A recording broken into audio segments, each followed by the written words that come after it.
Big boss హౌస్‌లో top 5 కంటెస్టెంట్స్‌గా కొనసాగుతున్న కళ్యాణి అయితే, మా నాన్న చెప్పిన మాటలు నేను నిలబెట్టలేకపోతున్నాను. నన్ను క్షమించు నాన్న అంటూ ఏడుస్తున్న కళ్యాణు.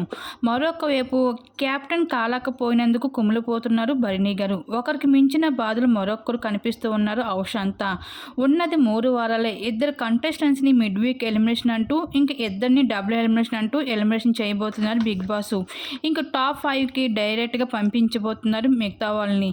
ఇంకా అంతలోని నామినేషన్ ప్రాసెస్‌లో అలాగే ఇక్కడ అయితే ఇంకా డెమన్ పవన్‌కి, కళ్యాణ్‌కి పెద్ద గొడవ రచ్చ అయింది. ఈ రీతు విషయంలోనే.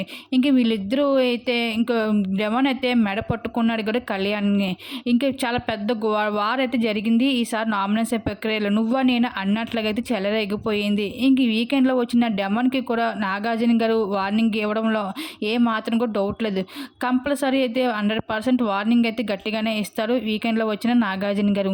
అయితే మరొక వైపు స్టేజ్ మీదకి వచ్చిన కళ్యాణ్ నాన్న చెప్పిన మాటలు "నువ్వు విన్నరావు గానీ నీ వల్ల ఒకరికి బ్యాడ్ నేమ్ రాకూడదు, మాట రాకూడదు" అని చెప్పాడు కదా వాళ్ళ నాన్నగారు. ఆ మాటలు గుర్తు చేసుకొని డెమన్ పవర్‌ని ఏమైనా అంటారా వీకెండ్‌లో వచ్చిన నాగార్జున గారు అంటూ ఈ విషయం పైన అయితే కుమిలిపోతున్నాడు ఒక కళ్యాణ్. ఇంకా అర్ధరాత్రి ఇంకా నా వల్ల మా నాన్నగారు చెప్పిన మాటలు నేను నిలబెట్టలేకపోతున్నాను. నా వల్ల ఒకరికి ఎప్పటికి కూడా మాట రాకూడదు అంటూ ఈ విషయం పైన చాలా బాధపడుతూ ఎమోషనల్ అవుతున్నాడు కళ్యాణ్.